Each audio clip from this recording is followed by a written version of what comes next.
இந்த வேளையிலே நாம் தேவனுடைய செய்திக்காக ஒரு வேத பகுதியை எடுத்துக்கொள்ளலாம். மத்தேயு 27 அதிகாரம் அதனுடைய 24 வசனம் முதல் 31 வசனம் வரை நாம் யாவரும் சேர்ந்து வாசிக்கலாம். கலகம் அதிகமாகிறதே அல்லாமல் தன் பிரயத்தனத்தினாலே பிரயோஜனம் இல்லை என்று பிலாத்து கண்டு தண்ணீரை அள்ளி ஜனங்களுக்கு முன்பாக கைகளை கழுவி, இந்த நீதிமானுடைய இரத்த பலிக்கு நான் குற்றமற்றவன், நீங்களே பார்த்து கொள்ளுங்கள் என்றான். அதற்கு ஜனங்கள் எல்லாரும், இவனுடைய இரத்த பலி எங்கள் மேலும் எங்கள் பிள்ளைகள் மேலும் இருப்பதாக என்று சொன்னார்கள். அப்பொழுது அவன் பரபாசை அவர்களுக்கு விடுதலையாக்கி இயேசுவையோ வாரியினால் அடிப்பித்து சிலுவையில் அறையும்படிக்கு ஒப்பு கொடுத்தான்.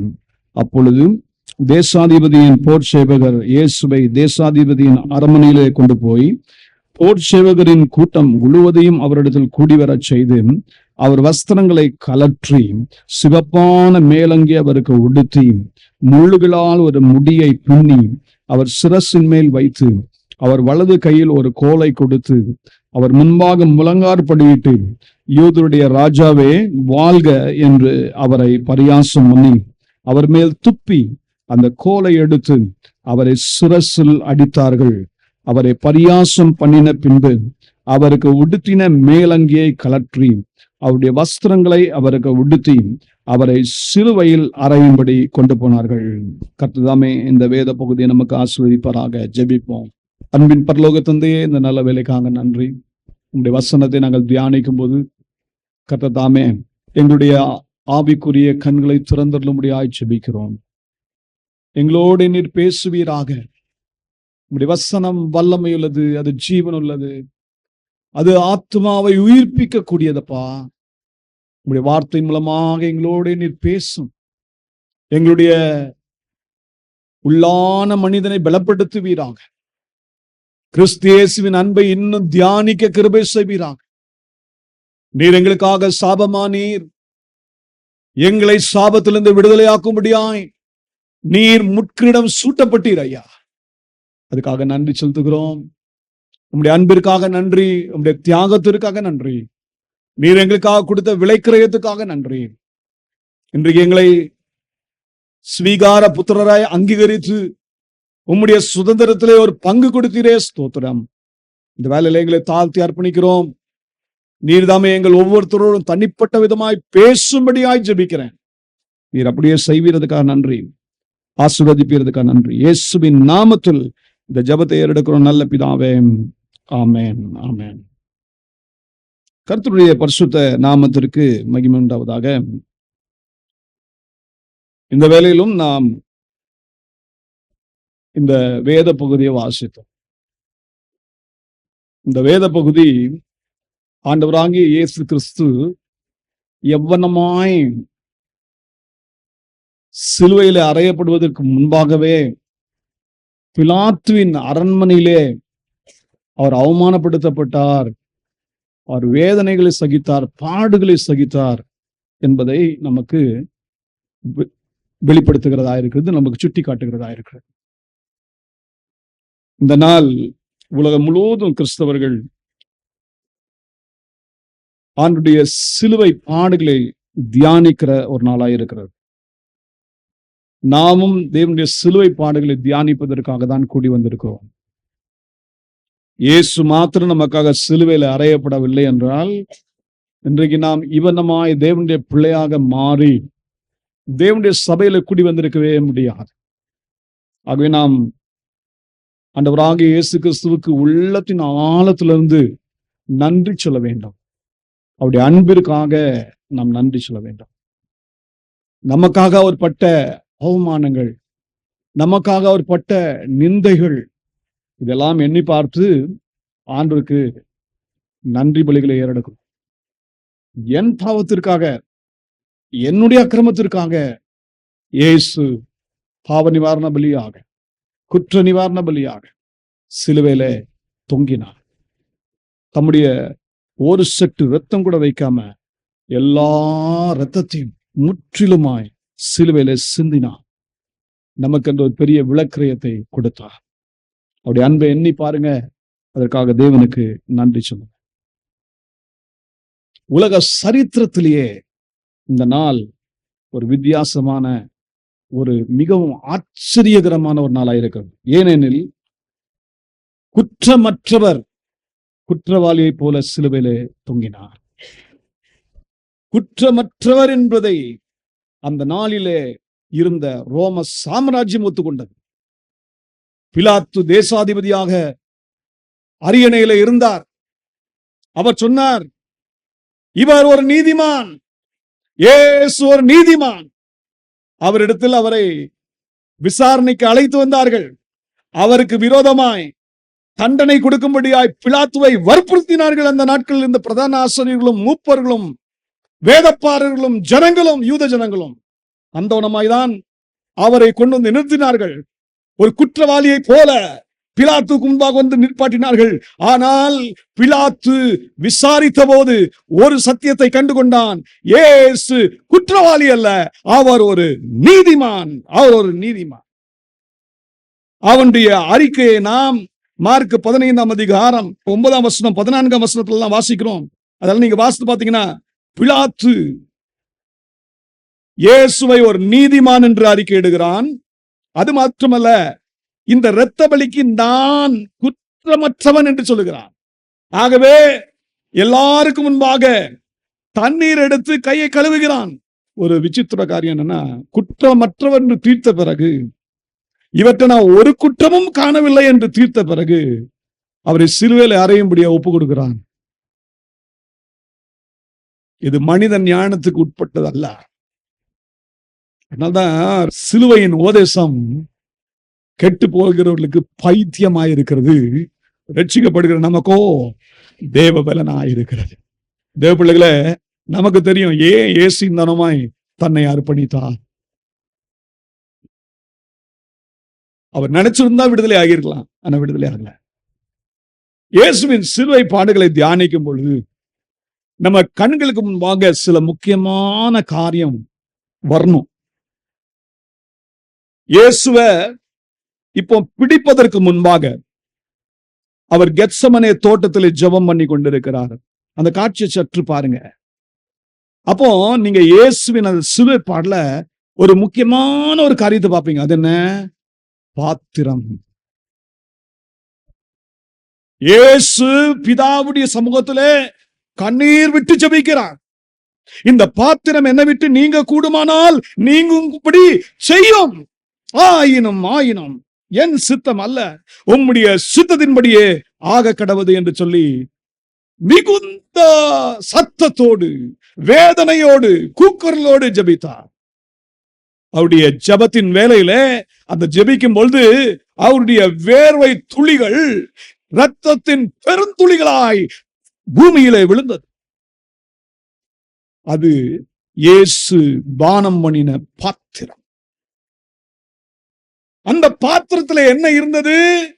அந்த பாத்திரத்திலே உலகத்தில் இருக்கிற சகல ஜனங்களுடைய பாவத்திலே மாண்டு கொண்டிருக்கிற மனிதனுடைய பாவத்தின் கோபாக்கனை இருந்தது.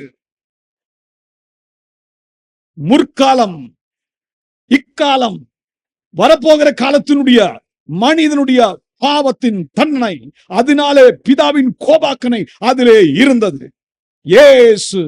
இயேசு அந்த பாத்திரத்தை எடுக்கும்போது மிகவும் வேதனைப்பட்டார். ஏன்னா அந்த பாத்திரம் அந்த அளவுக்கு அருவருப்பாய் இருந்தது.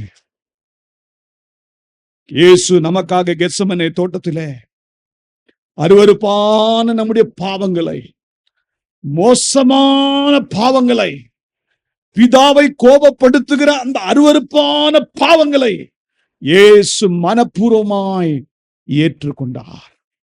தன்னையே நமக்காக சர்வாங்க தகன பலியாக ஒப்பு கொடுத்தார்.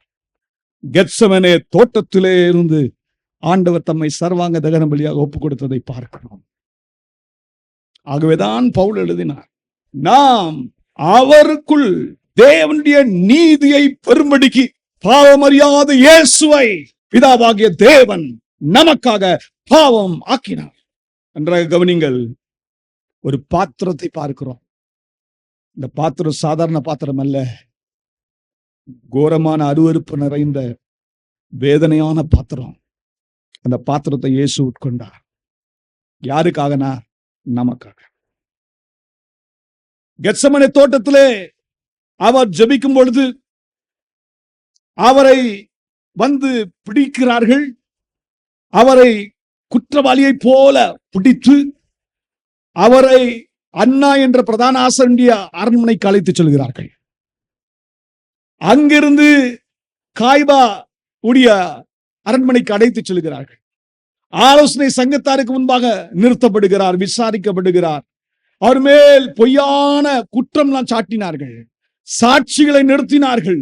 ஆனால் ஒன்றும் ஒவ்வொவில்லை. ஆனாலும் அந்த நாட்களில் இருந்த பிரதான ஆசிரியரும், அந்த நாட்களில் இருந்த மூப்பர்களும், அந்த நாட்களில் இருந்த வேதப்பாரர்களும், மத குருக்களும் இயேசுவுக்கு விரோதமாய் மரண தண்டனையை அவர்கள் கூறினார்கள். கூறி அவரை பிலாத்துவினுடைய அழைத்து சென்றார்கள். பிலாத்து ஒரு ரோம சாம்ராஜ்யத்திலே ஒரு பெரிய தேசாதிபதி.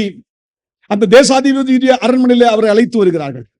அங்க கூட பிலாத்து பார்க்கிறார், இயேசு ஒரு நீதிமான் என்று தான் கண்டுகொண்டார். ஆனா கண்டுகொண்டா கூட அவர் அடுத்தது என்ன தெரியுமா செஞ்சாரு? தன்னுடைய போர் சேவகர்கள் கையில இயேசுவை ஒப்பு கொடுத்தார்.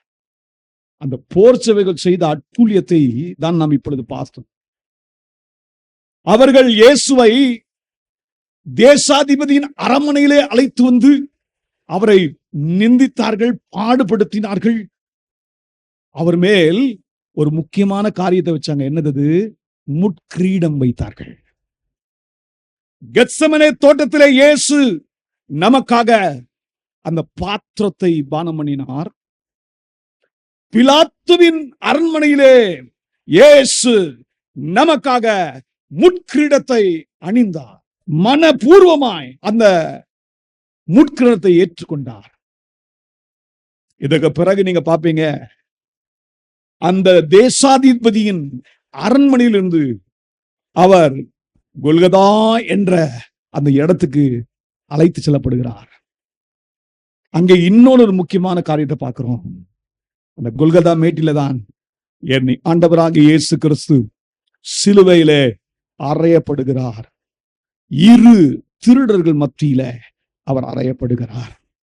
இயேசுவின் இந்த சிலுவை பயணத்தை நீங்கள் பார்க்கும் பொழுது 3 காரியம் நமக்கு முன்பாக வரும். ஒன்று, இயேசு நமக்காக பானம் பண்ணின பாத்திரம்.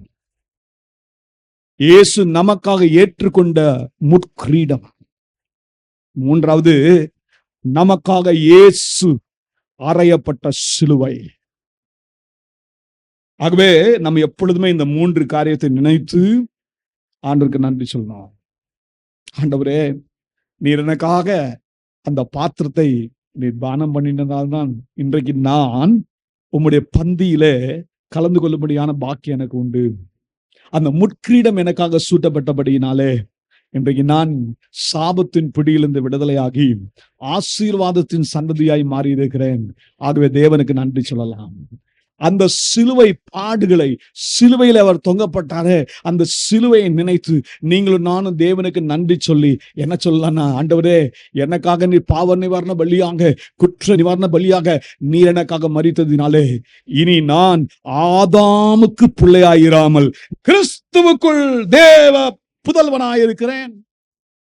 இன்னைக்கு நீங்களும் நானும் கிறிஸ்துவுக்குள் தேவ பிள்ளையாகும்படியான பாக்கியத்தை தேவன் சிலுவையின் மூலமாக நமக்கு கொடுத்தார். இன்றைக்கு நாம் தியானிக்க போகிறது இந்த 2வது முக்கியமான காரியத்தை தான் நாம் தியானிக்க போகிறோம். அது என்ன? முட்கிரீடம். இந்த வேத பகுதிக்கு நேராக உங்களை அழைத்து செல்ல விரும்புகிறேன். பாருங்க, பிலாத்து இயேசுவை நீதிமான் என்று சொல்லிவிட்டார். ஆனால் கொஞ்சம் வித்தியாசமான ஒரு காரியத்தை செய்கிறார். என்னது? இயேசுவுக்கு பதிலாக பரபாசியும் விடுதலை ஆக்கினார். பரபாஸ் யார்? ஒரு பெரிய கொலைகாரன், திருடன். அவனை விடுதலை ஆக்கிட்டாங்க. ஆனா நீதிபரராகிய குற்றமற்றவராகிய இயேசுவை இப்போ விடுதலை ஆக்காம என்ன செஞ்சிட்டாரு? தன்னுடைய போர் சேவர் கையில ஒப்பு கொடுத்துட்டு சிலுவையில் அறைங்கன்னு சொல்லிட்டு போயிட்டாரு. நல்லா கவனிங்க. விசாரணையில கண்டுபிடிச்சிட்டாரு இவர் குற்றமற்றவர். அப்ப சட்டத்தின்படி என்ன செய்யணும்?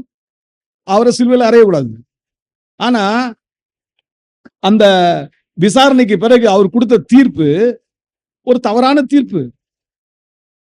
இயேசுவ போர்ச்சுகல் கையில ஒப்பு கொடுத்துட்டு, அவரை என்னெல்லாம் பாடுபடுத்தணுமோ அதுக்கெல்லாம் ஒப்பு கொடுத்துட்டு, அவர் என்ன செய்யணுமா, சிலுவையில் அறையுங்கன்னு சொல்லிட்டு போயிட்டாரு. இந்த போர் சேவகர் என்ன செஞ்சாங்கன்னு கொஞ்சம் கவனிங்களேன். முதல்ல இயேசுவ அந்த தேசாதிபதியின் அரண்மனைக்குள் அழைத்து வராங்க. அழைத்து வந்துட்டு ஒரு போர் கூட்டமே அவரை சூழ்ந்திருக்கு. என்ன செய்து, முதல்ல அவருடைய வஸ்திரத்தை அவர்கிட்ட இருந்து கலற்றிட்டாங்க. அவரை நிர்வாணப்படுத்துறாங்க. இந்த வஸ்திரத்தை கலட்டும் போது இயேசுவுடைய வேதனையை யோசித்து பாருங்க. அந்த வஸ்திரத்தை கலட்டின பிறகு அவரை போட்டு வாரினால் அடிக்கிறாங்க. இந்த வாரினால் அடிக்கிற செயல் ரொம்ப கவனிக்க வேண்டிய ஒரு காரியம். 39 முறை அவரை அடித்தார்களாம். அந்த ஒரு வாரில 9 கொக்கி இருக்கும். இயேசுவினுடைய முதுகை அது அடிக்கும் பொழுது 9 தடவை அப்படியே கிழிக்கும்.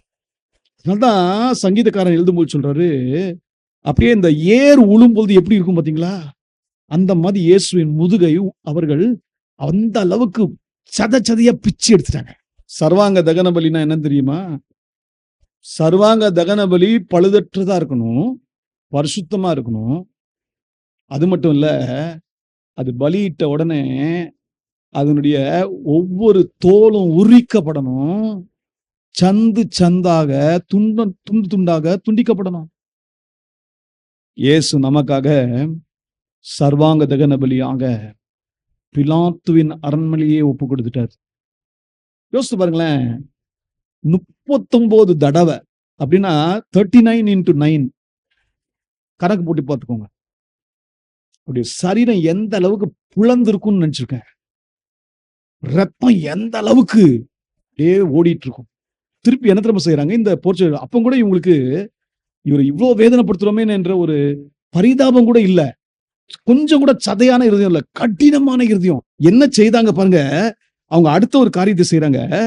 அவருக்குடைய வஸ்திரத்தெல்லாம் எடுத்துட்ட பிறகு சிவப்பான மேலங்கி ஒண்ணு போட்டாங்களாம். இந்த சிவப்பான மேலங்கி எதை காட்டுது? நம்முடைய பாவத்தை இயேசு சுமந்து கொண்டார் என்பதை காட்டுகிறது. உலகத்தில் இருக்கிற சமஸ்த ஜனங்களுடைய பாவத்தை எது காட்டுகிறது? அந்த மேலங்கியை என் ஆண்டவராகிய இயேசு கிறிஸ்துவின் மேல் போட்டாங்க. அந்த சிவப்பான அங்கியை போட்டு அது எதுக்காக போட்டாங்கன்னா, யூதருடைய ராஜா என்று சொல்லி அவரை பரியாசம் பண்றதுக்காக. ஏன்னா பிலாத்து முதல் கேள்வி கேட்டதே இயேசுவிடம் என்ன தெரியுமா? நீர் யூதருடைய ராஜாவா? இயேசு சொன்னாராம்,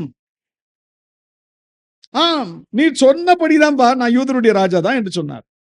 ஆகவே இந்த போர் சேவர்கள் என்ன செய்யறாங்க, அதை கிண்டல் பண்ற வண்ணமாக அவருக்கு ஒரு சிவப்பான அங்கியை கொடுத்துட்டு, இப்ப பாருங்க, அந்த சிவப்பான அங்கியை மட்டும் கொடுக்கல, உடுத்திட்ட பிறகு முட்கிரீடத்தை அவருடைய தலையிலே வைக்கிறாங்க. முள்ளுகளால் ஒரு முடியை பின்னி அவர் சிரசின் மேல் வைத்து, பாத்தீங்களா, அவருடைய சிரசின் மேல் இப்ப என்ன வச்சுட்டாங்க? முட்கிரீடம் வைக்கப்பட்டது. அந்த முள்ளு என்ன வேதனை உள்ள தெரியுமா? அந்த முட்கிரீடம் வைக்கப்பட்டுச்சு. அதோட நிக்கல, அவருடைய கரத்துல ஒரு வலது கையில ஒரு கோலை கொடுத்தாங்க. கோல் எதை காட்டுது? ஒரு ராஜாக்கு கோல் என்பது அவருடைய அத்தாரிட்டி, அவருடைய அதிகாரத்தை காட்டுகிறது. இயேசுவை பரிகாசம் பண்றதுக்காக அவர் கையில கோலை கொடுத்துட்டு, அவருக்கு முன்னாடி அந்த போர்ச்சு எல்லாரும் என்ன செஞ்சாங்கன்னா, அப்படியே முழங்கால் படிட்டு அவரை பரிகாசம் பண்ணி என்ன சொன்னாங்கன்னா, யூதருடைய ராஜாவே வாழ்க வாழ்க. அந்த போர்ச்சவர்கள் எல்லாம் இயேசுவை கிண்டல் அடிக்கிறதுக்கு பண்ணானோ இல்லையோ, நிச்சயமாவே முழங்கால் படிட்டான். என்ன செஞ்சிட்டான் சொல்லுங்களேன்? முழங்கால் படிட்டான். இன்னைக்கும் முழங்கால் படிடுவான். இதுல மனம் திரும்பாம போனான்னா அவன் திருப்பியும் முழங்கால் படிடுவான். ஒரு நாள் வரும், இயேசு நியாயாதிபதியாக நியாயாசனத்துல வீற்றிருப்பார். அன்றைக்கு முழங்கால் யாவும் முடங்கும், எல்லா நாமும் அறிக்கை செய்யும், இயேசுவே மெய்யான தேவன், இயேசுவே ராஜாதி ராஜா என்று சொல்லி அறிக்கை செய்யும். அதுக்கு பிறகுதான் தீர்ப்பளிக்கப்பட்டு நரகத்துக்கு தள்ளப்படுவாங்க. இந்த போர்ச்சவர்கள கிண்டல் அடிச்சாங்களோ இல்லையோ, உண்மையாவே அவங்க என்ன செஞ்சிட்டாங்க? முழங்கால் படிட்டு ஆண்டவருக்கு முன்பாக அவங்க பணிந்துட்டாங்க. இது பணிந்துட்டு என்ன செஞ்சாங்க? அவருடைய கோலை அவர் கையில இருந்து பிடிச்சு எடுத்து அவருடைய சிரசுல போட்டு அடிக்கிறாங்க. யோசிச்சு பாருங்களேன், என்ன வேதனை இருக்கும்னு. அவரை இந்த அளவுக்கு அவரை பரிகாசம் பண்ணி கேவலப்படுத்தி அவரை துக்கப்படுத்துறாங்க, துன்பப்படுத்துறாங்க, பாடுபடுத்துறாங்க. அதுக்கு பிறகுதான் அவரை மீண்டும் அவருடைய அங்கியை கொடுத்து, மேலங்கியை போட்டு சிலுவையை அவர் கையில கொடுத்து அவரை கொல்கதா என்ற இடத்துக்கு அழைத்து செல்கிறார்கள். இந்த போர் சேவர்கள் எத்தனை கொடூரமானவர்கள் என்று யோசித்து பாருங்க. இந்த போர் சேவர்கள் இயேசுவுக்கு சூட்டினது முட்கிரீடம். இன்னைக்கு நம்ம தியானிக்க போறதே முட்கிரீடம் தான். ஏன் இயேசுவுக்கு இந்த முட்கிரீடம் சூட்டப்பட்டது? இயேசு ஏன் இந்த ஒன்னமாய் அற்பாடு சகிக்க வேண்டும்? முதல்ல நம்ம சொன்னேன், ஒரு பாத்திரத்தை எடுத்து பானம் பண்ணினார். அந்த பாத்திரம் ஒரு பெரிய ஒரு ஆவிக்குரிய அர்த்தத்தை நமக்கு காட்டுகிறது, ஒரு பரலோக சத்தியத்தை காட்டுகிறது. அதாவது நமக்காக ஒரு மீட்பர் எப்படிப்பட்டவராக இருக்கணும்னா, மனப்பூர்வமாய் தன்னையே நமக்கு அர்ப்பணிக்கிறவராய் இருக்க வேண்டும் என்பதை காட்டுவதற்காக தான் இயேசு பாத்திரத்தை எடுத்து பிதாவிடத்தில் ஜெபம் பண்ணார். அப்ப இயேசு நமக்காக சர்வாங்க தகன பலியாக தம்மையே முற்றிலுமாய் ஒப்பு கொடுத்து மனப்பூர்வமாய் கொடுத்தார். அதனால்தான் நம்ம பாடணும், என் மீது அன்பு கூர்ந்து பலியானி சிலுவையிலே எனக்காய் இரத்தம் சிந்தி கழுவினீர் குற்றம் நீங்க பிரித்தெடுத்தீர் பிறக்கும் முன்னால் உமக்காய் வாழ்ந்திட ஆராதனை உமக்கே ஆமென் ஆராதனை உமக்கே. நல்லா கவனிங்க, இயேசு நம்ம மேல எவ்வளவு அன்பு வச்சாரு, பிதாவாகிய தேவன் நம்ம மேல எவ்வளவு அன்பு வைத்தார். இந்த பாத்திரத்தை ஏற்றுக்கொண்டது இந்த உலகத்துக்கு ஒரு பெரிய செய்தி, மனிதனுக்கு ஒரு பெரிய செய்தி. என்னன்னா, மனுக்குலத்திற்கு ஒரு செய்தி என்னன்னா, உனக்காக என்னையே நான் மனப்பூர்வமாய் ஒப்பு கொடுத்திருக்கிறேன். உன்னை பாவத்தின் தண்டனையிலிருந்து உன்னை விடுதலையாக்கும்படியாய், என்னுடைய பிள்ளையாய் மாற்றும்படியாய் நான் என்னையே முற்றிலுமாய் அர்ப்பணித்து உனக்காக நான் பாவமானேன். சாத்தானுக்கு ஒரு செய்தி போகிறது, நீ இதுவரைக்கும் அடிமைத்தனத்திலே வைத்திருந்த மனிதன் இனிமேல் அடிமைத்தனத்திலே இருக்க முடியாது, நான் அதற்காக ஒரு பெரிய விலக்கிரயத்தை கொடுக்க போகிறேன். பாத்திரம் அதை குறிக்கிறது. இரண்டாவது, இப்போ பிலாத்துவின் அரண்மனையிலே இயேசு இங்க ஒரு வித்தியாசமான காரியத்தை ஏற்றுக்கொண்டார். என்ன அதுனா, முட்கிரீடம் அவர் சிரசில வைக்கும் பொழுது அப்படியே அவர் ஏற்றுக்கொண்டார். நம்ம மேல இந்த மாதிரி ஒரு முட்கிரீடம் சூட்டினாங்கன்னா நம்ம என்ன செய்வோம்? எந்த அளவுக்கு நம்ம கை கல்லாம் அடித்து அதுல இருந்து தப்பித்துக் கொள்ளும்படியான காரியத்தை செய்வோம். ஆனா இயேசு மனப்பூர்வமாய் ஏற்றுக்கொண்டார். இந்த முட்கிரீடம் எதை குறிக்கிறது? மனு குலத்தின் மேல் வந்த சாபம், அதை குறிக்கிறது தான் இந்த முட்கிரீடம். அப்ப இயேசு மனிதனுடைய சாபத்திலிருந்து மனிதனை விடுதலையாக்கும்படியாய் தம்மையே அர்ப்பணித்தார், தம்மை சாபத்துக்குள்ளாக அர்ப்பணித்தார். அந்த முட்கிரீடம் சுமக்கும் போது இயேசு சொல்கிறார், நான் மனிதனுக்காக சாபமாய் மாறுகிறேன். அப்படி என்றால் சாபம் எப்படிங்க மனிதனுடைய வாழ்க்கையில வந்துச்சு? ஆதியிலே தேவன் மனிதனை சிருஷ்டிக்கும் பொழுது தம்முடைய சாயலிலே சிருஷ்டித்தார், தம்முடைய ரூபத்தின்படியே சிருஷ்டித்தார். ஆதியாகமம் 1ஆம் அதிகாரம் 27ஆம் வசனம் 28ஆம் வசனத்தை நீங்கள் வாசிப்பீர்கள் என்றால் வசனம் சொல்லுகிறது, தேவன் தம்முடைய சாயலாக மனுஷனை சிருஷ்டித்தார், அவனை தேவ சாயலாகவே சிருஷ்டித்தார், ஆணும் பெண்ணுமாக அவர்களை சிருஷ்டித்தார். அதுக்கப்புறம் என்ன செஞ்சார்? பின்பு தேவன் அவர்களை நோக்கி, நீங்கள் பழுகி பெருகி பூமியை நிரப்பி அதை கீழ்ப்படுத்தி சமுத்திரத்தின் மச்சங்களையும் ஆகாயத்து பறவைகளையும் பூமியின் மேல் நடமாடுகிற சகல ஜீவ ஜந்துக்களையும் ஆண்டு கொள்ளுங்கள் என்று சொல்லி தேவன் அவர்களை ஆசீர்வதித்தார். தேவன் மனிதனை தம்முடைய சாயல்ல சிருஷ்டித்தது மாத்திரமல்ல, தன்னுடைய ரூபத்தின்படி சிருஷ்டித்தது மாத்திரமல்ல, தன்னுடைய அந்த ஆவியை அவனுக்குள்ளே கொடுத்தது மாத்திரமல்ல, அவனை ஜீவாத்மாவை மாற்றினது மாத்திரமல்ல, அவனுக்கு ஒரு பெரிய காரியத்தை சொன்னார். என்ன கட்டளையிட்டார்? நீ ஆசீர்வாதமா இருப்பாய். தேவன் மனிதனை முதல் ஆசீர்வதிக்க தான் செய்தார். அப்படின்னா ஆசீர்வதிக்கப்பட்ட மனிதனுடைய வாழ்க்கையில எப்படிங்க சாபம் உட்புகுந்தது? இப்போ தேவன் மனிதனை சிருஷ்டித்து ஆதாமியும் ஏவாளையும் ஏதேன் தோட்டத்தில் வைத்தார். அந்த தோட்டத்தை பராமரிக்கும்படியான வேலையை அவர்களுக்கு கொடுத்தார். அப்பொழுது ஆண்டவர் ஆதாமை பார்த்து சொன்னார், ஆதாமே, இந்த தோட்டத்தில் இருக்கிற நன்மை தீமை அறியத்தக்க விருட்சத்தின் கனியை மாத்திரம் புசிக்காதே. நீ இதை புசிக்கிற நாளில் சாகவே சாவாய் என்று சொன்னார். ஆதாமும் ஏவாளும் எத்தனை ஆண்டுகள் இன்னொன்னமாய் ஆண்டவருடைய சமூகத்திலே தேவனுடைய கற்பனைக்கு கீழ்ப்படிந்து நடந்தாங்களோ தெரியாது. ஆனா ஒரு நாள் அந்த ஏதேன் தோட்டத்திலே பிசாசு புகுந்தான். பிசாசு ஏவாளை வஞ்சித்தான். ஏவாளை வஞ்சித்தது மாத்திரமல்ல, ஏவாளை அந்த நன்மை தீமை அறியத்தக்க விருட்சத்தின் கனியை புசிக்க வைத்தான். ஏவாள் புசித்தது மாத்திரமல்ல, தன்னுடைய கணவராகிய ஆதாமியும் புசிக்க வைத்தால். ஆதாமுடைய இந்த மீறுதலை ஆண்டவர் கண்டார், மிகவும் துக்கப்பட்டார். அந்த துக்கப்பட்டதுனால ஆண்டவர் கொடுத்த ஒரு பெரிய ஒரு தீர்ப்பு என்ன அப்படின்னு கேட்டீங்கன்னா, ஆதியாகமம் 3ஆம் அதிகாரம் 17ஆம் வசனத்துல ஆதாமை பார்த்து ஆண்டவர் சொன்னார், நீ உன் மனைவியின் வார்த்தைக்கு செவி கொடுத்து புசிக்க வேண்டாம் என்று நான் உனக்கு விலக்கின விருட்சத்தின் கனியை புசித்தபடினாலே பூமி உன் நிமித்தம் சபிக்கப்பட்டிருக்கும். நீ உயிரோடு இருக்கும் நாளெல்லாம் வருத்தத்தோட அதன் பலனை புசிப்பாய். அது உனக்கு முள்ளும் குறுக்கும் முளைப்பிக்கும். வெளியின் பயிர் வகைகளை புசிப்பாய். நீ பூமியிலிருந்து எடுக்கப்பட்டபடியால் நீ பூமிக்கு திரும்ப மட்டும் உன் முகத்தின் வேர்வையால் ஆகாரம் புசிப்பாய். நீ மண்ணாய் இருக்கிறாய், மண்ணுக்கு திரும்புவாய் என்றார். பாருங்க, ஆண்டவருடைய கற்பனைகளுக்கு ஆதாமும் ஏவாளும் கீழ்ப்படியாமல் போனதுனால, புசிக்க வேண்டாம் என்று சொன்ன கனியை புசித்ததுனால பாவம் ஆதாமும் ஏவாளுடைய வாழ்க்கையில புகுந்தது. அந்த பாவத்தின் விளைவு என்ன அப்படின்னு கேட்டீங்கன்னா, சாபம் வந்தது. ஆண்டவர் சொன்னாரு, உன் நிமித்தம் பூமி சபிக்கப்பட்டிருக்கும். பாருங்க, மனிதன் செய்த பாவத்துக்கு யார் சபிக்கப்பட்டா? பூமி சபிக்கப்பட்டுச்சு. இப்ப சாபத்தின் விளைவு என்ன? பூமி என்ன செய்யும்? முள்ளும் குறுக்கும் முளைப்பிக்கும். இப்ப முள் வந்துருச்சா? இது வரைக்கும் முள்ள நீங்க பார்த்திருக்கவே மாட்டீங்க. சாபம் அது முட்கள் உள்ளதாயிருக்கிறது, குறுக்குள்ளதாயிருக்கிறது. அது வேதனை நிறைந்தது. அது நம்முடைய வாழ்க்கையில பெரிய ஒரு சோகத்தையும் துக்கத்தையும் ஏற்படுத்துகிறதா இருக்கிறது. பாடுகளை கொண்டு வருகிறதா இருக்குது. ஆதாம் சொன்னார், நீ வேர்வை சிந்தி நீ உழைப்பாய். வேர்வை சிந்தி கஷ்டப்பட்டு தான் என்ன செய்யணும்?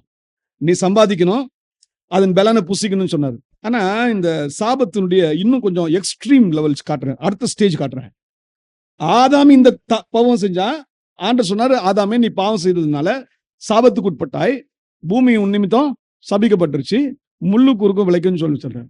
ஆனா ஆதாமுடைய ஒரு பையன் இருக்கான் பாத்தீங்களா? அவன் யாரு? காயின். இந்த காயினை பற்றி நீங்க வாசித்தீங்கன்னா, காயின் தன்னுடைய சகோதரன் ஆபேலை போல ரெண்டு பேரும் ஒரு பணி செய்யறாங்க. ஆபேல் நல்ல ஆடுகளை மேய்ச்சிட்டு இருக்காரு, காயின் நிலத்துல நல்ல உழுது பயிர் வகைகளை வைக்கிறார், அதனுடைய பலனா இருக்கிறார். இந்த ஆபேலும் இந்த காயினும் ரெண்டு பேரும் ஆண்டவருக்கு காணிக்கை செலுத்துறாங்க. காயின் நிலத்தின் கனிகள் எல்லாம் எடுத்துட்டு வந்து ஆண்டவருக்கு செலுத்தினான், காணிக்கையை செலுத்தினான். ஆபேல் என்ன செய்தாரு? தன்னுடைய ஆடுகளில் தலையீற்றுகளில் சிலவற்றை கொடுத்தான் என்று வசனம் சொல்லுது. ஆனா விசுவாசத்தோட கொடுத்தான், ஆண்டவர் மேல் நம்பிக்கையோட கொடுத்தான். தேவன் யாருடைய காணிக்கை அங்கீகரித்தார்?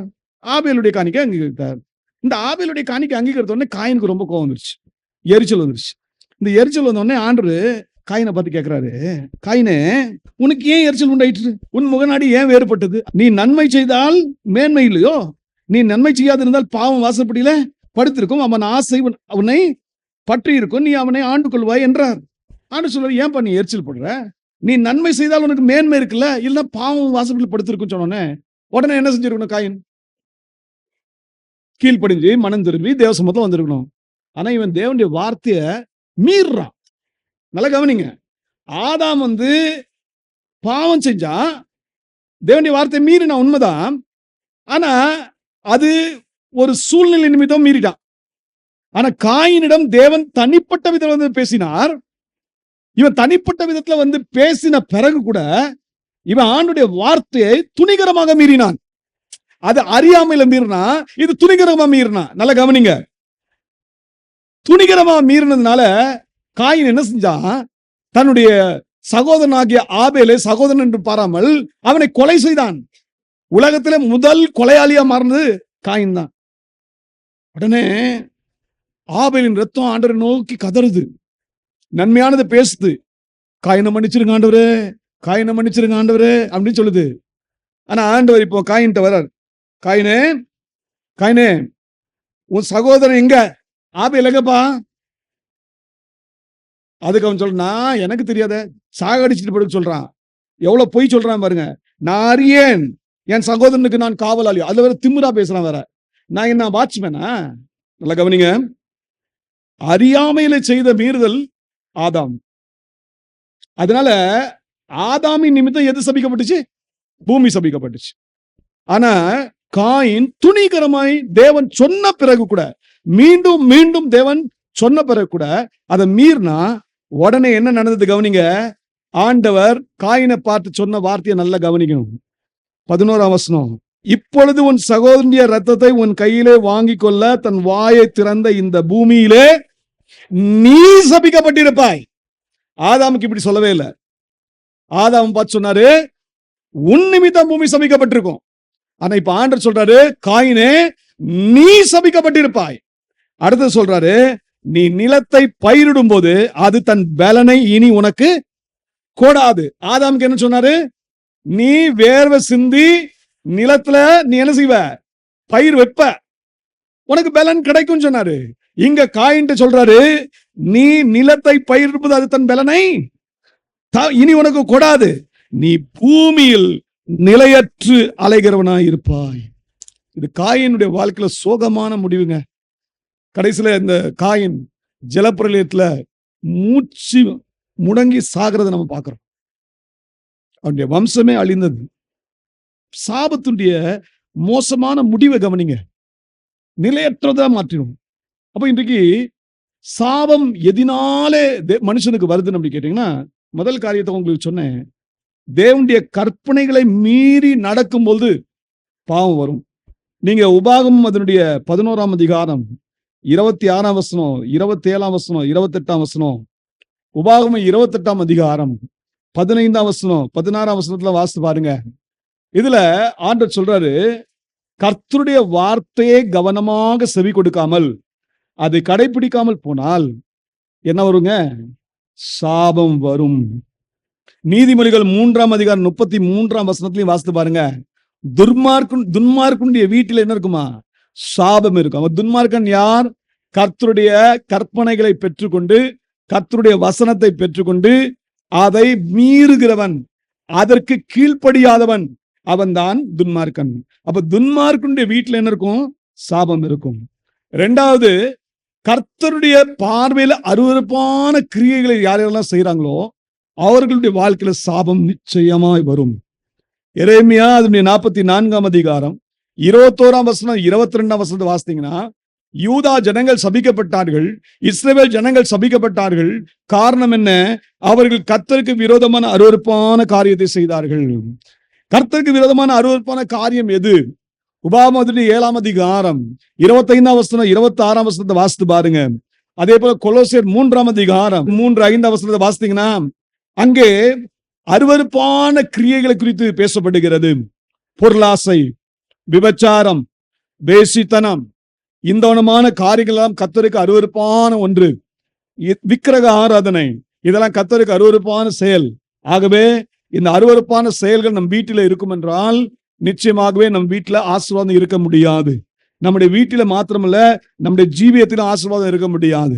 ஆகவே விக்கிரக ஆராதனை, பொருளாசை, விபச்சாரம், வேசித்தனம் போன்ற பல தரப்பட்ட காரியங்களை, இந்த அருவருப்பான காரியங்களை நம்ம அறவே வெறுத்து விட வேண்டும்.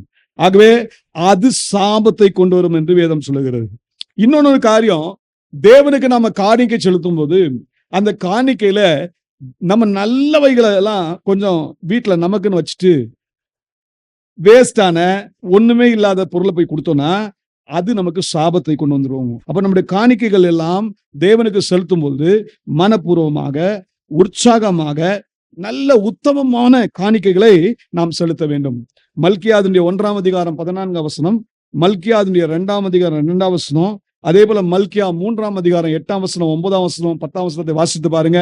தசம பாகத்தையும் காணிக்கையும் செலுத்தாமல் போகும்போது சாபம் நம்முடைய வாழ்க்கையில வந்துரும். காணிக்கை செலுத்துவது எதை காட்டுகிறது? நாம் தேவன் மேல் வைக்கும் அன்பை வெளிப்படுத்துகிறது. தேவனுடைய நியாயத்தை நம்ம நிறைவேற்றுகிறோம் என்பதை காட்டுகிறது. ஆகவேதான் காணிக்கைகளை செலுத்தும் போது அந்த பயபக்தியோடு தேவனுக்கு செலுத்த வேண்டும். இப்படி நம்ம செலுத்த பழகணும்னா தேவன் நம்மை ஆசீர்வதிப்பார். இல்லாவிடில் சாபம் நம் வீட்டிலே குடிக்கொள்ளும். 2 கொரிந்தியர் 9:5 6 7 8 வாசித்து பாருங்க. நம்முடைய காணிக்கைகள் விசனமாய் கொடுக்கப்படக்கூடாது, மனப்பூர்வமாய் கொடுக்கப்படணும், உற்சாகமாய் கொடுக்கப்படணும், தாராளமாக கொடுக்க பழகணும். ஏன்னா நம்முடைய ஆண்டவர் கிருபையிலே வல்லவர், சம்பூர்ணம் உள்ளவர், நம்மை சம்பூர்ணமாய் ஆசீர்வதிக்க அவர் வல்லவராகவே இருக்கிறார். காணிக்கையை செலுத்துறது ஒரு பகுதி. அந்த காணிக்கையில செலுத்தின பிறகு அடுத்த ஒரு காரியத்தை தேவன் நம்மிடத்துல எதிர்பார்க்கிறார். நன்மை செய்ய நம்ம பழகணும். நம்ம ஏழை எளியவர்களை பார்க்கும்போது நம்முடைய கைகளை முடக்கிக் கொள்வோம் என்றால் சாபம் நம் வீட்டிலே வந்து குடிக்கொள்ள ஆரம்பித்து விடும்.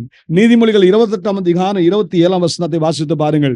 யாக்கோபு 4:17 வாசித்து பாருங்கள். நீதிமொழிகள் 3:27 28 வாசித்து பாருங்கள்.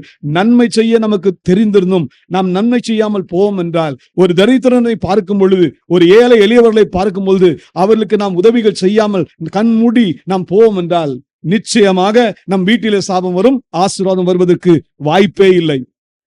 ஆகவே நல்ல கவனிங்க, நம்முடைய வாழ்க்கையில நற்கிரியைகளை செய்ய பழகணும். ஏனென்றால் நம்முடைய ஆண்டவர் அவர் நற்குணசாலி, அவர் நற்கிரியைகளை செய்கிறவர்.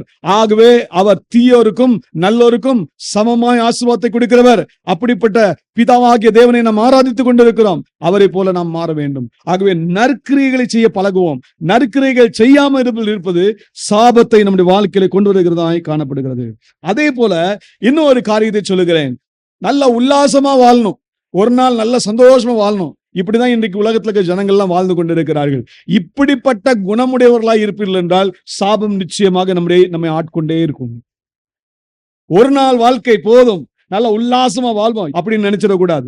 அப்படிப்பட்ட வாழ்க்கை வாழ்வோம் என்றால் சாபத்தின் பிள்ளைகளாய் நாம் மாறிவிடுவோம். 2 பேதுரு 2:13 14 வாசித்து பாருங்கள். அவனமாகவே சொல்லுகிறது. அதே போல கலாத்தியர் 1:8 வாசித்து பார்ப்பீர்கள் என்றால், வேறொரு சுவிசேஷத்துக்கு எந்த மனுஷன் கீழ்ப்படுகிறானோ, நூதன உபதேசத்துக்கு எந்த மனுஷன் கீழ்ப்படுகிறானோ அவன் சபிக்கப்பட்டவனாய் இருப்பான். சிலுவையில் அறையப்பட்ட இயேசு கிறிஸ்துவே அன்றி வேறு ஒரு சுவிசேஷம் அது தேவனுடைய சுவிசேஷம் அல்ல. அது நூதன சுவிசேஷம், அது வேறொரு சுவிசேஷம். ஆகவே சிலுவையில் அறையப்பட்ட இயேசு கிறிஸ்துவை மேன்மைப்படுத்துகிறது தான் அந்த கிறிஸ்துவின் சுவிசேஷம். அந்த சுவிசேஷத்துக்கு நாம் கீழ்ப்படிந்து நடக்கும்போது ஆசீர்வாதம் நம்மை தேடி வரும். ஆனால் நூதன உபதேசத்துக்கு கீழ்ப்படிவோம் என்றால் அது சாபத்தை தேடி வருகிறதா இருக்கிறது. அதனாலதான் கள்ள தீர்க்கதரிசிகள், கள்ள போதகர்களுக்கு நாம கவனமா இருக்கணும். இந்த கடைசி நாட்கள்ல அதிகமா எது பெருகும் கேட்டீங்கன்னா, கள்ள தீர்க்கதரிசனம் பெருகும், கள்ள போதகங்கள் பெருகும், நூதன உபதேசங்கள் பெருகும். ஆராதிக்கும் பொழுதே வானத்திலிருந்து அப்படியே அந்த தங்க தூசி வந்து விழுகிறது, வெள்ளி தூசி வந்து விழுகிறது. உங்கள் பாக்கெட்டுக்குள்ள கர்த்தர் பணத்தை கொண்டு வந்து வைக்கிறார், இப்படி எல்லாம் சொல்லுவாங்க. கேட்டுட்டு சந்தோஷப்பட்டுறாதீங்க. இதெல்லாம் நூதன உபதேசம். சிலுவையில் அறையப்பட்ட இயேசுவை எதெல்லாம் மட்டுப்படுத்துகிறதோ அதெல்லாம் கள்ள உபதேசம், கள்ள தீர்க்க தரிசனம். இதுக்கு ஒரு நாள் இடம் கொடுத்துறாதீங்க. இது நமக்கு சாபத்தை கொண்டு வந்துடும். கவனமா இருப்போம். சோ சாபம் வருவதற்கான காரணத்தை உங்களுக்கு சொன்னேன். இப்போ இந்த சாபத்தை ஆண்டவராகிய இயேசு கிறிஸ்து நீக்கணும்னு விரும்புகிறாரா? இந்த சாபத்தின் பிடியில இன்றைக்கும் மனிதர்கள் வாழ்ந்து கொண்டுதான் இருக்கிறார்கள். ஆதாமுக்குள் வருகிற சந்ததி எல்லாம் சாபத்தின் பிள்ளைகளா தான் இருக்கிறார்கள். நல்லா கவனிப்போம். ஆதாமுக்குள் எல்லாரும் மரித்தார்கள். ஆனா ஆண்டவராகிய இயேசு கிறிஸ்து பிந்தின ஆதாமாய் நமக்காக வந்தார். அவர் என்ன செய்தார்? தேசாதிபதியின் அரண்மனையிலே அவர் மேல் முட்கிரீடம் சூட்டப்பட்டது. அந்த முட்கிரீடத்தை சந்தோஷமாக ஏற்றுக்கொண்டார். இப்ப நல்ல கவனிங்க, முட்கள் அது சாபத்தை காட்டுகிறதா இருக்கிறது. இந்த முட்கிரீடத்தினுடைய நீங்க துன்பத்தையும் பார்க்கணும், அவமானத்தையும் பார்க்கணும். இந்த முட்கிரீடம் இந்த முட்கிரீடம் எதை காட்டுகிறது? இன்னும் ஒரு விதத்தை சொல்லுவாங்க, பாவத்திற்கு சின்னமாக, பாவத்திற்கு அடையாளமாக இது இருக்கிறது. பாவத்துக்குன்னு ஒரு சின்னம்னு கேட்டீங்கன்னா எது? முட்கிரீடம், தான், முள். அவமானத்துக்குன்னு ஒரு அடையாளம் கேட்டீங்கன்னா அது அவமானம், அது முட்கிரீடம். அப்போ பாவத்திற்கான ஒரு சின்னம், அடையாளம், அது முட்கிரீடம். இயேசு அதை என்ன செஞ்சிட்டாரு? தான் மேல சுமந்து கொண்டார். இப்ப நல்லா கவனிங்க, அவருடைய துன்பத்தை கொஞ்சம் கவனிங்களேன். அவர் என்னெல்லாம் துன்பப்பட்டார், எப்படிலாம் துன்பப்பட்டார். இந்த முட்கிரீடம் அவருடைய தலையில சுமத்தி கோலினால் அடித்தார்கள். அப்போ அந்த முட்கிரீடத்துல என்ன இருக்கு? துன்பம் இருக்கு. அந்த முட்கிரீடத்துல பாடுகள் இருக்கு, வேதனை இருக்கு. இயேசு கிறிஸ்து இதை அறிந்தவர், ஆகவேதான் அதை ஏற்றுக்கொண்டார். எப்படி ஏற்றுக்கொண்டார் கவனிங்க. 1 பேதுரு 3:18 வாசிக்கும் போது அப்போஸ்தலனாகிய பேதுரு அதிலே நமக்கு அதை சுட்டி காட்டுகிறார். ஏனெனில் கிறிஸ்துவும் நம்மை தேவனிடத்தில் சேர்க்கும்படி அநீதி உள்ளவர்களுக்கு பதிலாக நீதி உள்ளவராய் பாவங்கள் நிமித்தம் ஒரு தரம் பாடுபட்டார். அவர் மாம்சத்திலே கொலையுண்டு ஆவியிலே உயிர்ப்பிக்கப்பட்டார். கிறிஸ்து நம்மை தேவனிடத்தில் சேர்க்கும்படி. நம்ம சாபத்திற்குள்ளான மனிதர்களா இருந்தோம். சாபம் நம்மை அலைய வைக்கும், நிலையற்றவர்களாய் மாற்றும், தேவனுடைய ராஜ்யத்துல பிரவேசிக்க விடவே விடாது, தேவனோட ஐக்கியப்படுவதற்கு விடாது. ஆனா கிறிஸ்து என்ன செய்தார்? நம்மை தேவனோடு சேர்க்கும்படி அநீதி உள்ளவர்களுக்கு பதிலாக நீதி உள்ளவராய் பாவங்கள் நிமித்தம் ஒரு தரம் பாடுபட்டார். அவர் நீதி உள்ளவருங்க, தேசாதிபதி அரண்மனையில அநீதி உள்ளவர்களால் பாடுபட்டார். அவரை கோலினால் அடித்தார்கள். அவருடைய முட்கள், அந்த முட்களை அடித்து அடித்து அடித்து அந்த முட்கள் என்ன செய்தது? அவருடைய தலைக்குள்ளே பாய்ந்து அந்த தலையில வேதனையை கொடுத்தது. இத்தனை துன்பம் அவர் சகித்தார். அப்போ சாபம் அது துன்பம் நிறைந்ததாக, பாடுகள் நிறைந்ததாக, அநீதி உள்ளவையா இருக்கிறது. நம்ம இந்த சாபத்தின் இந்த துன்பத்திலிருந்து விடுதலை ஆக்க முடியாதா? இயேசு நமக்காக அந்த முட்கிரீடத்தை சுமந்து கொண்டார். அந்த முட்கள்ல துன்பம் இருக்கு. துன்பம் மட்டும் இல்ல, அவமானம் இருக்கு. எப்படிப்பட்ட அவமானம் கவனிங்க. இந்த தேசாதிபதி அரண்மனையில போர் சேவர்களுக்கு முன்பாக இயேசு இருக்கிறார். அவர் மேல அந்த சிவப்பு அங்கிய தரித்து முட்கிரீடம் சுட்டி கோலை கொடுத்து அப்படி அவரை நிக்க வைக்கிறாங்க. அந்த நேரத்துல பாருங்க, அந்த எல்லா போர் சேவரும் என்ன செய்யறாங்க? அவர் முன்னாடி பணிந்து முழங்கால் படிட்டு அவரை பரியாசம் பண்றாங்க. யூதருடைய ராஜாவே வாழ்க வாழ்க வாழ்க, அவரை பரியாசம் பண்றாங்க. இது நல்ல ஒரு விஷயம் இல்ல. நீ ராஜாவா, நீ ராஜாவான்னு அவரை அவமானப்படுத்துற செயல். இந்த நோமாய் அவரை பரிகசிக்கிறாங்க. அப்போ சாபம், முள், அதுல என்ன இருக்குங்க? அவமானம் இருக்கு. இந்த அவமானத்தை அவர் ஏன் சகிக்கணும்? அவர் நீதிபரர், அவர் நீதி உள்ளவர், உங்களுக்காகவும் எனக்காக. ஏன்னா சாபத்துல என்ன இருக்கு? அவமானம் இருக்கு. அந்த அவமானத்தை உங்களுக்காகவும் எனக்காகவும் இயேசு கிறிஸ்து சகித்தார். அது மட்டும் இல்ல, இந்த கடைசி ஒரு காட்சியாக உங்களுக்கு காட்டுறேன். இந்த சிலுவையில அவர் அறையப்படை இப்போ அழைத்து செல்றார். இங்க தாங்க அந்த முட்கிரீடம் அவர் மேல் சூட்டப்பட்டதே. அதனுடைய அடுத்த ஒரு நல்ல ஒரு பகுதியை காட்டுறேன். முட்கிரீடத்தை இப்ப சுமந்துட்டு அங்கே நிக்கல. தேசாதிபதியின் அரண்மனையிலிருந்து எங்க அழைத்து செல்லப்பட்டார்? கொல்கதா அழைத்து செல்வார். அங்க கல்வாரி சிலுவையில அவர் அறையப்பட்டார். சிலுவையில அவர் தொங்கினார். அங்க 2 திருடர்கள் அவங்க மத்தியில் தொங்குறாரு.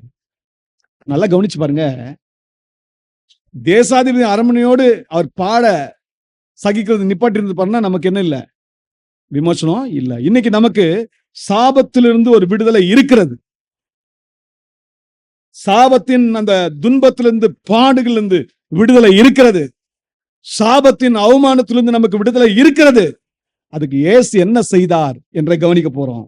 வாசிங்க கலாத்தியர் அதனுடைய 3ஆம் அதிகாரம் 13ஆம் வசனம் 14ஆம் வசனம். மரத்திலே தூக்கப்பட்ட எவனும் சபிக்கப்பட்டவன் என்று எழுதியிருக்கிறபடி கிறிஸ்து நமக்காக சாபமாகி நியாய பிரமாணத்தின் சாபத்திற்கு நம்மை நீங்களாக்கி மீட்டு கொண்டார். இயேசு கிறிஸ்து தேசாதிபதியின் அரமனையிலிருந்து அந்த பாடுகளை சகித்துக் கொண்டு இன்னும் மனப்பூர்வமாய் உற்சாகமாய் எங்கு வரைக்கும் வருகிறார் என்று சொன்னா கொல்கதா வரைக்கும் வருகிறார். அங்கே இயேசு சிலுவையிலே அறையப்படுகிறார். இந்த சிலுவையிலே அறையப்பட்டதனுடைய விளைவு என்ன அப்படின்னு கேட்டீங்கன்னா, நமக்கு ஒரு நற்செய்தி சொல்லுகிறது. என்ன அது?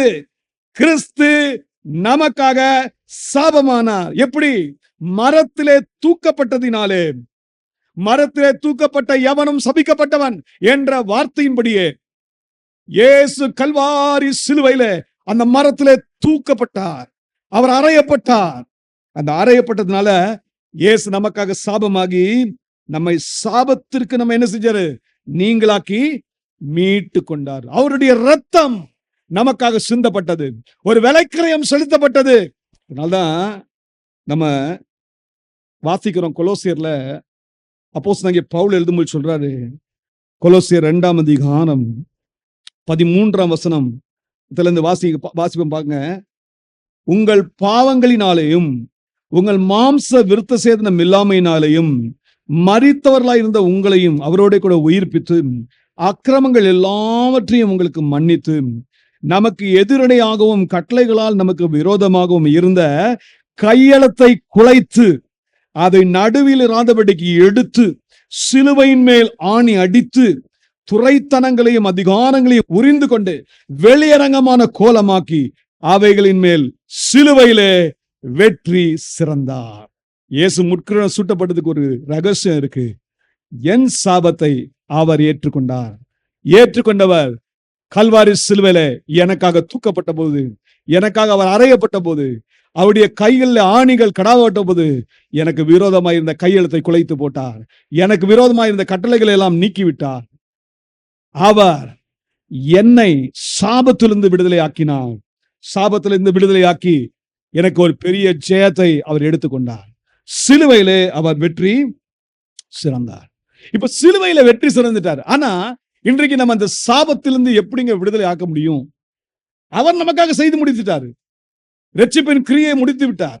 சாபத்திலிருந்து விடுதலை ஆக்குவதற்கு தேவையான எல்லா காரியத்தையும் அவர் செய்து முடித்து விட்டார். நமக்கு விரோதமாக இருந்த கையெழுத்தெல்லாம் குலைத்து போட்டார்.